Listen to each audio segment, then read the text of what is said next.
ഈശോമിശിഹായ്ക്ക് സ്തുതിയായിരിക്കട്ടെ. എനിക്ക് വേണ്ടി പ്രാർത്ഥിച്ചവർക്കൊക്കെ ഒരുപാട് നന്ദിയുണ്ട് കേട്ടോ, ഒരുപാട് നന്ദി.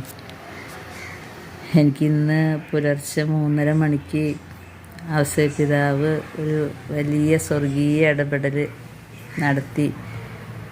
എൻ്റെ പ്രത്യേകമായിട്ട് വന്ന ആ വേദനകളൊക്കെ എടുത്ത് മാറ്റി.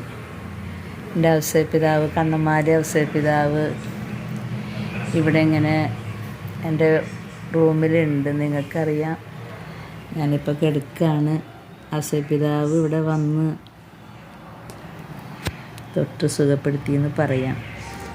അത് ഔസേപ്പിതാവിൻ്റെ ഒരു ഇടപെടലുള്ളൊരു മരുന്ന്, ഒരു എണ്ണ എനിക്ക് വയറുവേദനയ്ക്ക് തന്നിട്ടുണ്ടായിരുന്നു. പക്ഷെ അത് ഞാൻ മറന്നുപോയി. ഇന്ന് പുലർച്ചെ 3:30 മണിക്ക് ഔസേപ്പിതാവ് വന്നിട്ട് പറഞ്ഞു, അതെടുത്ത് കഴിക്കുക എന്ന്. സഹിക്കാൻ പറ്റാണ്ടായപ്പോൾ ഞാൻ ചോദിച്ചു, ദൈവമേ, ഇനി സഹിക്കാൻ പറ്റാണ്ടായി എന്ത് ചെയ്യും? യുദ്ധത്തിന് വേണ്ടി ഞാൻ സമർപ്പിച്ചു. ദൈവത്തിൻ്റെ മക്കളെ, ദൈവത്തിൻ്റെ ജനത്തിനെ രക്ഷിക്കണേ, ലോകത്ത് സമാധാനം ഉണ്ടാവണേ. സഹിക്കാൻ പറ്റണില്ലല്ലോ. അപ്പോൾ ഔസേപ്പിതാവ് എന്നോട് വന്ന് പറഞ്ഞു, നീ അത് എടുത്ത് കഴിക്കുക എന്ന്. ഞാൻ എടുത്ത് കഴിച്ചു. എനിക്ക് ഒരുപാട് മാറ്റം, പ്രത്യേകിച്ച് വന്ന ആ വയറുവേദന ഒക്കെ മാറി. പിന്നെ ആമാശയില്ലാത്തതിൻ്റെ പേരിൽ സ്ഥിരമായിട്ടുണ്ടാകുന്നൊരു വേദനയുണ്ട്, അതവിടെ എപ്പോഴും ഉണ്ട്. എനിക്ക് നിങ്ങളോട് എങ്ങനെയാണ് നന്ദി പറയണ്ടതെന്ന് അറിയില്ല. അത്രമാത്രം കടപ്പാടുണ്ട്. ഞാൻ വീഡിയോ ഇട്ടതിന് ശേഷം ഒരുപാട് ആളുകൾ എനിക്ക് വേണ്ടി പ്രാർത്ഥിച്ചു. ഞാനെപ്പോഴും കിടക്കുകയാണ്. എഴുന്നേറ്റിരുന്ന് വീഡിയോ ഇടാനുള്ള ആരോഗ്യമില്ല. കാരണം ഒരു പ്രാവശ്യം ഈ വേദനയും അസ്വസ്ഥതയും വന്നാൽ ഭക്ഷണം കഴിക്കാത്ത ആളായതുകൊണ്ട് കുറേ ദിവസത്തേക്ക് ഇതിൻ്റെ അലയടികളുണ്ടാകും. പിന്നെ മാത്രമല്ല സഹോദരങ്ങളെ, എനിക്കൊരു കാര്യം നിങ്ങളെ ഓർമ്മപ്പെടുത്താനുണ്ട്. നോമ്പ് തുടങ്ങിയപ്പോൾ ഞാൻ നിങ്ങളോട് പറഞ്ഞു, ഞങ്ങൾ ഇറച്ചി മീൻ ഉപേക്ഷിക്കണില്ല, കാരണം ഇറച്ചി കഴിച്ചില്ലെങ്കിൽ പ്രശ്നമാണെന്ന് ഡോക്ടർ പറഞ്ഞിട്ടുണ്ട് എന്നൊക്കെ ഞാൻ നിങ്ങളോട് പറഞ്ഞില്ലേ. ഈശോ ഇന്നലെ വന്ന് പറഞ്ഞു, സഭയുടെ നിയമങ്ങൾ അനുസരിക്കണ്ടേ? സഭ നോമ്പ് നിശ്ചയിച്ചിട്ടുള്ളത് എൻ്റെ പാടുപീടുകളെ ഓർക്കാനാണ്. എനിക്ക് ആരോഗ്യമില്ല, അതുകൊണ്ട് ഞാൻ ഇറച്ചി കഴിക്കും, മീൻ കഴിക്കും എന്നൊക്കെ പറഞ്ഞ് ഞാൻ നിങ്ങളോട് അങ്ങനെയാണ് ഞാൻ പറഞ്ഞത്.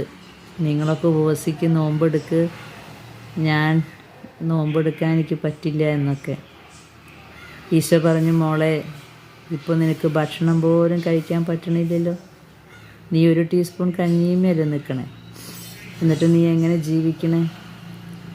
എന്നോട് ചോദിച്ചൊരു ചോദ്യമാണ്, 50 ദിവസം ഇറച്ചി കഴിച്ചില്ലെങ്കിൽ, മീൻ കഴിച്ചില്ലെങ്കിൽ നീ മരിച്ചു പോവോ? നീ ജീവിക്കുന്നത് ഇറച്ചിമേലും മീനിമേലുമല്ല, എൻ്റെ ശരീരരക്തങ്ങളിലൂടെയാണ്. വലിയൊരു ബോധ്യമാണ് കർത്താവ് തന്നത്. അത് വിചാരിച്ച് എന്നും ഇറച്ചി മീൻ ഉപേക്ഷിക്കാൻ ഈശോ പറഞ്ഞില്ല. ഈശോ പറഞ്ഞു, സഭ നിങ്ങളോട് നിഷ്കർഷിക്കുന്നത് ചെയ്യാൻ. നമ്മുടെ സഭ നമ്മളോട് എന്ത് കൽപ്പിക്കുന്നുവോ അത് നമ്മൾ ചെയ്യണം. പ്രിയ സഹോദരങ്ങളെ, എല്ലാവരും പറ്റുന്നവരെല്ലാം നോമ്പെടുക്ക്, പരിഹാരം അനുഷ്ഠിക്കുക. ഞാൻ ഈശോയോട് പറഞ്ഞു, ഉണക്കമാന്തൽ വാങ്ങി വെച്ചിട്ടുണ്ടേ, വായിക്ക് ചൊടിക്ക് വേണ്ടിയിട്ട്. ഞാൻ ഈശോയോട് പറഞ്ഞു, അതെന്ത് ചെയ്യണം? ഈശോ പറഞ്ഞു, ഫ്രിഡ്ജിൽ കയറ്റിക്കോ, 50 നോമ്പ് കഴിയുമ്പോൾ കഴിക്കാമെന്ന്. ഞാനത് ഫ്രിഡ്ജിൽ കയറ്റി വെച്ചിരിക്കുക. ഞാൻ നിങ്ങളോടൊരു മാപ്പ് ചോദിക്കുകയാണ്. ഞാൻ നോമ്പ് എടുക്കുന്നില്ല എന്ന് പറഞ്ഞതുകൊണ്ട് ആർക്കെങ്കിലും കുഴപ്പമില്ല, രോഗമല്ലേ, നോമ്പ് എടുക്കണ്ട എന്ന് വിചാരിച്ചിട്ടുണ്ടെങ്കിൽ ഇന്ന് മുതൽ നോമ്പ് തുടങ്ങിക്കോ കേട്ടാ. പിന്നെ ഡോക്ടർമാർ പ്രത്യേകമായിട്ട് നിഷ്കർഷിച്ചിട്ടുണ്ട് എങ്കിൽ അങ്ങനെ ചെയ്തു. പക്ഷേ നമ്മൾ മാക്സിമം ഈ നോമ്പ് കാലത്ത് നോമ്പെടുക്കുക തന്നെ വേണം. നിങ്ങൾക്കൊരുപാട് നന്ദി ഞാൻ പറയുകയാണ്.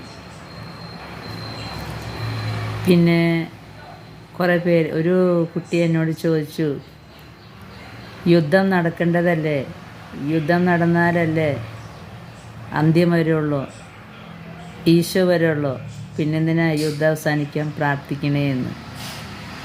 അതിൻ്റെ ഒരു ക്ലാരിഫിക്കേഷൻ കൊടുക്കാൻ എന്നോട് പറഞ്ഞിട്ടുണ്ടായിരുന്നു. പ്രിയ സഹോദരങ്ങളെ, യുദ്ധം വരണമെന്നില്ല ഈശോ വരണമെങ്കിൽ. ലോകം മുഴുവൻ നന്നായി ജീവിച്ചാൽ ഈശോ വരും, സ്വർഗത്തിലെ പോലെ ഭൂമിയിലാകും. മനുഷ്യരൊക്കെ ദുഷ്ടത നിറഞ്ഞതുകൊണ്ടാണ് യുദ്ധങ്ങളും കലാപങ്ങളും ഉണ്ടാകുന്നതും. അതിൽ നിന്നും മോചനം കിട്ടാൻ പ്രാർത്ഥിക്കണമെന്ന് പറയുന്നത് മാനസാന്തരം നടക്കാൻ വേണ്ടിയാണ്. ഫാത്തിമയിലൊക്കെ അമ്മ പറഞ്ഞില്ലേ, മാനസാന്തരം, യുദ്ധമില്ലാതിരിക്കാൻ പ്രാർത്ഥിക്കുക. നമ്മുടെ പ്രാർത്ഥന വേണം. ഞാനൊരു കാര്യം ചോദിച്ചോട്ടെ, എനിക്ക് ക്യാൻസറാണ്, സ്പ്രെഡിങ് ക്യാൻസറാണ്, ഞാനേതായാലും മരിക്കും. അപ്പോൾ പിന്നെ വയറുവേദന വരുമ്പോൾ ഞാൻ ഡോക്ടറെ അടുത്ത് പോകണ്ടേ? ഞാൻ ചികിത്സിക്കണ്ടേ? ഞാൻ അങ്ങനെ പറയും എൻ്റെ മക്കളോട്. എൻ്റെ മരുമകൾ എനിക്ക് സ്വൈരം തരില്ല. എപ്പോഴാണ് പോണേ അമ്മച്ചി രാജഗിരിയിലേക്ക്? എൻ്റെ മകൻ ഫോൺ ചെയ്യുമ്പോൾ പറയും, അടുത്ത ഫോൺ വരുമ്പോൾ അമ്മച്ചി രാജഗിരിയിലാണെന്ന് കേൾക്കണം, അല്ലാതെ ഇവിടെ കിടക്കാൻ പാടില്ല. എല്ലാവർക്കും അറിയാം ഞാൻ മരിക്കും. എപ്പം മരിക്കുമെന്ന് എനിക്കറിയില്ല. പെട്ടെന്നൊരു നിമിഷം കൊണ്ട് മരിക്കാം, അല്ലെങ്കിൽ കുറച്ച് ദിവസം കിടന്ന് മരിക്കാം. അത് ഞാൻ പറയില്ല, ടിക്കറ്റ് കിട്ടിയിട്ടുണ്ട്. അത് വിചാരിച്ചിട്ട് വയറുവേദന എടുത്ത് പെടയുമ്പോൾ ആൾ മരിക്കുമല്ലോ, ക്യാൻസറല്ലേ, പിന്നെന്തിനാ ഇപ്പോൾ ട്രീറ്റ്മെൻറ്റ്? അങ്ങനെ പറയുമോ? നമ്മുടെ കുട്ടി മരണവെപ്രാളം പെട്ട് കിടക്കുക, മരിക്കും നമുക്കറിയാം, തലച്ചോറിൽ വലിയ പ്രശ്നമാണെന്ന് വിചാരിക്കും. അപ്പം നമ്മൾ പറയുമോ അതിപ്പോൾ മരിക്കുമല്ലോ, മരിക്കുന്നല്ലേ പറഞ്ഞേക്കുന്നത്, മരിക്കുമല്ലോ, ലോകത്തിലെല്ലാവരും മരിക്കില്ലേ, പിന്നെ ഇപ്പോൾ നമ്മളെന്തിനാ പ്രാർത്ഥിക്കണേ, എന്തിനാ ഡോക്ടറെ അടുത്ത് പോണേ എന്ന് നമ്മൾ പറയുമോ? ഇല്ലല്ലോ. നമ്മുടെ സഹോദരങ്ങൾ ദുഃഖത്തിലും പ്രശ്നത്തിലായിരിക്കുമ്പോൾ നമ്മൾ പ്രാർത്ഥിക്കണം. ഈശോ നമ്മുടെ പ്രാർത്ഥനയാണ് നോക്കുക.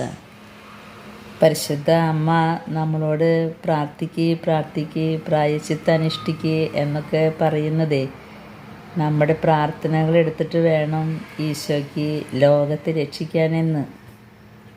സ്വർഗത്തിലേക്ക് പ്രാർത്ഥനകൾ ഉയരണം. അതിൻ്റെ അർത്ഥം മനുഷ്യർ ദൈവത്തിൻ്റെ മുമ്പിൽ എളിമപ്പെട്ട്, സകല മനുഷ്യരും ദൈവത്തിൻ്റെ മുമ്പിൽ എളിമപ്പെട്ട് മുട്ടുമടക്കി പ്രാർത്ഥിക്കണം. മാനസാന്തരപ്പെടണം, ലോകം മാനസാന്തരപ്പെടണം. അതിനാണ് ഈ യുദ്ധങ്ങളും കലാപങ്ങളും അനർത്ഥങ്ങളും ഒക്കെ ഉണ്ടാകുന്നത്. കാരണം ദൈവത്തെ മറന്നുള്ള ആ ജീവിതത്തിൽ ദൈവം ഓരോ അനർത്ഥങ്ങൾ വയ്ക്കുമ്പോൾ പിന്തിരിഞ്ഞു നോക്കാനാണ്. ഒരു ദൈവം നമ്മുടെ കൂടെയുണ്ട്, ആ ദൈവത്തെ നമ്മൾ വിഷമിപ്പിക്കുന്നുണ്ട്, അതുകൊണ്ടാണ് ഇങ്ങനെ അനർത്ഥങ്ങൾ വരുന്നത്. ദൈവം ഒരിക്കലും മനുഷ്യർ തമ്മിൽ തല്ലിക്കൊല്ലാൻ ആഗ്രഹിക്കുന്നില്ല. നമ്മോടൊത്ത് നിത്യം വസിക്കാനാണ് ദൈവം ഇഷ്ടപ്പെടുന്നത്. അതിനുവേണ്ടി നമ്മളെ സൃഷ്ടിച്ച് ദൈവത്തിനെ സ്നേഹിക്കാനും ദൈവത്തെ സ്നേഹിക്കാനുമാണ് ദൈവം മനുഷ്യനെ സൃഷ്ടിച്ചത്. മനുഷ്യനാണ് അതിൽ നിന്ന് അകന്നുപോയ മനുഷ്യനെ ദൈവത്തിലേക്ക് അടുപ്പിക്കാനാണ് ദൈവം ഇങ്ങനെയൊക്കെ ഓരോ അനർത്ഥങ്ങളുണ്ടാക്കുന്നത്. അത് കണ്ടെങ്കിലും മനുഷ്യർ മാനസാന്തരപ്പെടണം. അല്ലാതെ ഇങ്ങനെ വരുന്നു പറഞ്ഞിട്ടില്ലേ, അപ്പോൾ പിന്നെ എന്തിനാ പ്രാർത്ഥിക്കണേ? ആ ചിന്തയിലേക്ക് പോകരുത്. അതല്ലല്ലോ ഈശോ ലക്ഷ്യം വെച്ചത്. ഇനി അങ്ങനെ ക്രൂര മനോഭാവമുള്ളവരുണ്ടെങ്കിൽ അവർക്ക് വേണ്ടി നമ്മൾ പ്രാർത്ഥിക്കണം. അവർ മാനസാന്തരപ്പെടണം, അവരും മാനസാന്തരപ്പെടണം. അവരും ദൈവത്തിൻ്റെ മക്കളല്ലേ. അങ്ങനെ ലോകം മുഴുവൻ മാനസാന്തരപ്പെടണം. അതാണ് ദൈവത്തിന് ഇഷ്ടം. അതുകൊണ്ടാണ് യുദ്ധം അവസാനിക്കാൻ വേണ്ടി സഹനങ്ങൾ ഏറ്റെടുത്ത് പ്രാർത്ഥിക്കാൻ പറയുന്നത്. സംശയം ചോദിച്ച ആൾ ഒന്ന് ചിന്തിച്ചാൽ മതി. ഇദ്ദേഹത്തിന് ഒരു രോഗം വന്നു കഴിഞ്ഞാൽ മറ്റുള്ളവർ പറയുകയാണ്, മരണം എല്ലാവർക്കും ഉണ്ടല്ലോ, പെൺകുട്ടി മരിക്കട്ടെ, അങ്ങനെ പറയുമോ? നമ്മുടെയോ ആരുടെയോ പാപം കൊണ്ടായിരിക്കാം നമുക്ക് രോഗം വന്നിട്ടുള്ളത്. അപ്പോൾ നമ്മൾ അവർക്ക് വേണ്ടി പ്രാർത്ഥിക്കണം. ദൈവമേ മാപ്പാക്കണേ, കരുണ കാണിക്കണേ, അവരെ പരിശുദ്ധാത്മാവിനെ നിറയ്ക്കണേ, അവർക്ക് അനുതാപം കൊടുക്കണേ. ഇതൊക്കെയാണ് ദൈവം ആഗ്രഹിക്കുന്നത് കേട്ടോ. ഇപ്പോൾ സംശയം തീർന്നിട്ടുണ്ടാകും എന്ന് ഞാൻ വിചാരിക്കുന്നു. ഈശോ കരുണയുള്ളവനാണ്. ഈശോയുടെ കരുണയുടെ മുഖം നമ്മളാണ് കാണിക്കേണ്ടത്. ഈശോ കരുണയുള്ളവനാണെങ്കിൽ നമ്മളും കരുണയുള്ളവരായിരിക്കണം. അതാണ് യേശു ശിഷ്യരുടെ ലക്ഷണം. അതുകൊണ്ടാണ് വചനം പറയുന്നത്, പിതാവ് കരുണയുള്ളവരായിരിക്കുന്നത് പോലെ നിങ്ങളും കരുണയുള്ളവരായിരിക്കുവിൻ. പ്രിയ സഹോദരങ്ങൾ, അതുകൊണ്ടാണ് ഈശോ പറഞ്ഞ്, നിൻ്റെ അനുദിന ജീവിതത്തിൽ കുരിശെടുത്ത് എൻ്റെ പിന്നാലെ വാ. കാരണം ഞാൻ കുരിശെടുത്തിട്ടാണ് ലോകത്തെ രക്ഷിച്ചത്. നീയും എൻ്റെ കുരിശിൽ പങ്കുചേരണം.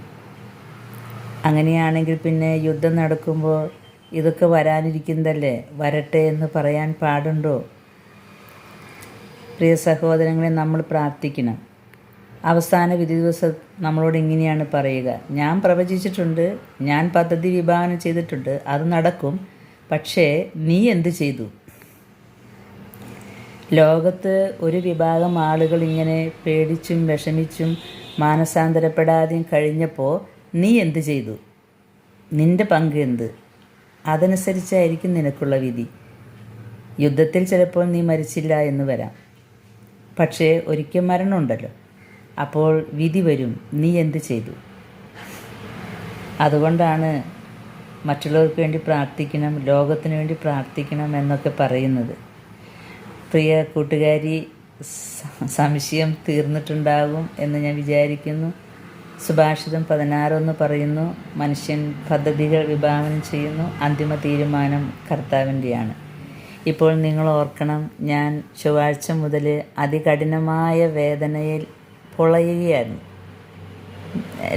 എൻ്റെ വീട്ടിലൊക്കെ പേടിച്ചു. വേഗം പോവാം രാജഗിരിയിലേക്ക്. രാജഗിരിയിൽ പോയാൽ ജീവിക്കുന്നു വിചാരിച്ചിട്ടല്ല. എൻ്റെ എല്ലാ റിസൾട്ടുകളും അവിടെ ആയതുകൊണ്ട്, തുടക്കം മുതലേ അവിടെ ആയതുകൊണ്ട് അങ്ങോട്ട് പോവുകയാണ്. അവിടെ വെച്ചായിരിക്കും മരണം.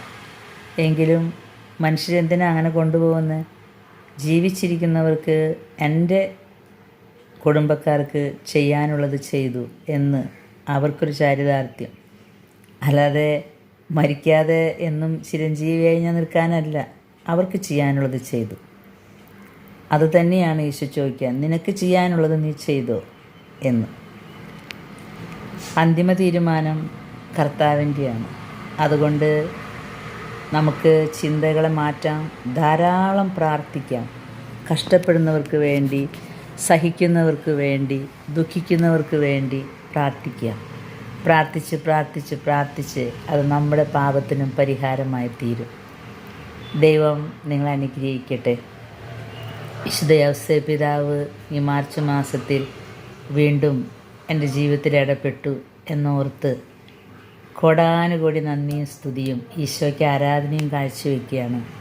നമ്മുടെ സ്വർഗീയ മധ്യസ്ഥരെ വിശ്വസിച്ച് വിളിച്ചാൽ അവർ വരും. ഈ 5 ദിവസം എന്തിനാണ് കർത്താവ് ഈ സഹനം തന്നത്?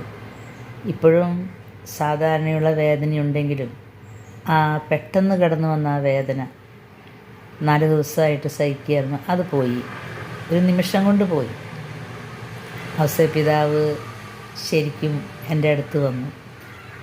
അതുമാത്രമല്ല, തലേ ദിവസം ഈശോയും വന്നു. ഈശോ വന്ന് ഒരു കാര്യം എന്നോട് പറഞ്ഞു. അങ്ങനെ പല കാര്യങ്ങളും ഇപ്പോൾ പറയുന്നുണ്ട്. അതുകൊണ്ട് സന്തോഷമാണ്. ഇപ്പം ഞാൻ കാണുന്ന ഈശോയെ സ്വർഗത്തിൽ വെച്ച് കാണാൻ പറ്റിയാൽ മതി. ഇപ്പോൾ കാണുന്നത് പോലെ ആവില്ല അവിടെ വെച്ച് കാണുക. അതിന് അത്രമാത്രം വിശുദ്ധി വേണം. അത്രയ്ക്കും വിശുദ്ധി എനിക്കില്ല. ആ വിശുദ്ധി നേടിയെടുക്കാനായിരിക്കും ഈശോ ഇങ്ങനെ ശുദ്ധീകരിക്കുന്നത്. പിന്നെ രണ്ടാമത് ഈ വേദന വെച്ചത്, നോമ്പിനെക്കുറിച്ച് ഞാനൊരു തെറ്റായ ബോധ്യം കൊടുത്തോ എന്നൊരു സംശയം. നോമ്പെടുക്കണം കേട്ടോ. സഭ നമ്മോട് പറയുന്നത് ചെയ്യണം, ചെയ്തു തുടങ്ങണം. എന്നിട്ട് പറ്റാണ്ടാവുമ്പോൾ കുഴപ്പമില്ല.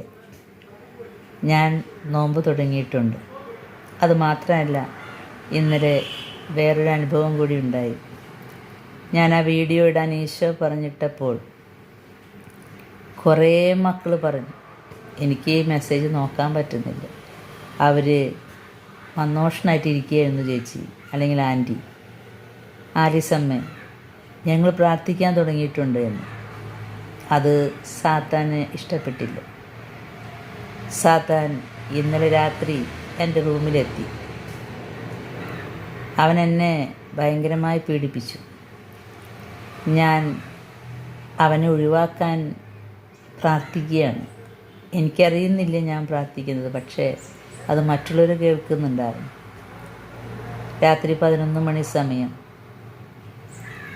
എൻ്റെ ഹസ്ബൻഡ് ഫ്രാൻസിസ് ഏട്ടൻ പണിയൊക്കെ കഴിഞ്ഞിരിക്കുക. ഈ റൂമിലെന്താ ബഹളം എന്ന് നോക്കിയപ്പോൾ ഞാൻ ഭയങ്കരമായിട്ടുള്ള പിശാചിനൊഴിപ്പിക്കുകയാണ്. പിശാചിനൊഴിപ്പിക്കാൻ നമുക്കൊന്നും അധികാരമില്ല കേട്ടോ. അത് ബിഷപ്പുമാർ കയ്യൊപ്പ് മാറ്റം വഴി കൊടുക്കുന്നവർക്ക്. ഇത് ഞാൻ എന്നെ ഉപദ്രവിക്കാമെന്ന് സാത്താനോട് പറയുന്നതാണ്.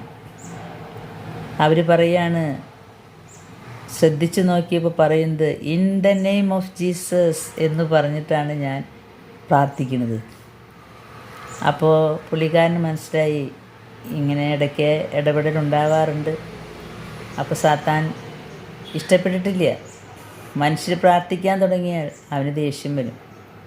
എന്തായാലും കൂദാശപരമായ വിവാഹ ജീവിതത്തിൻ്റെ അധികാരദണ്ഡ് നമ്മുടെ ഓരോ ജീവിത പങ്കാളിയുടെ കയ്യിലുള്ളത് കൊണ്ട് ആ കൂദാശയുടെ അഗ്നി ജീവിത പങ്കാളികളിൽ ഉള്ളതുകൊണ്ട് അദ്ദേഹം വന്ന നിമിഷം തന്നെ സാത്താൻ ഇറങ്ങിപ്പോയി. മറ്റൊരു കാര്യം കൂടി ഞാൻ ഓർമ്മിപ്പിക്കുകയാണ്. കൗദാശികപരമായി നമ്മൾ വിവാഹ ജീവിതം നയിക്കുമ്പോൾ, അല്ലെങ്കിൽ കൂദാശകളിലൂടെ ജീവിതം നയിക്കുമ്പോൾ, ആ ഒരു അധികാരത്തിൻ്റെ ദണ്ഡ് കൂദാശ സ്വീകരിക്കുന്ന നമ്മുടെ കയ്യിലുണ്ട് കേട്ടോ. സാത്താൻ നമ്മളെ പീഡിപ്പിക്കുമെങ്കിലും അവൻ നമ്മളെ തകർക്കില്ല. ആ കൂദാശയുടെ ദണ്ഡ് കാണുമ്പോൾ അവൻ ഓടിപ്പോകും. ഇതെൻ്റെ ജീവിതത്തിൽ രണ്ടാമത്തെ അനുഭവമാണ്. പ്രിയ സഹോദരങ്ങളെ, തളരാതെ പ്രാർത്ഥിക്കണം. ഞാൻ ഇന്നു മുതൽ നോമ്പെടുക്കുകയാണ്. ഇനി ഇത് പറഞ്ഞതുകൊണ്ട് അവൻ വേറെ എന്തെങ്കിലും പണിയും കൊണ്ടുവരും. നിങ്ങൾ എനിക്ക് വേണ്ടി പ്രാർത്ഥിക്കുന്നുണ്ട് എന്ന് എനിക്കറിയാം. ദൈവം നമ്മളെ അനുഗ്രഹിക്കട്ടെ. ആമേൻ.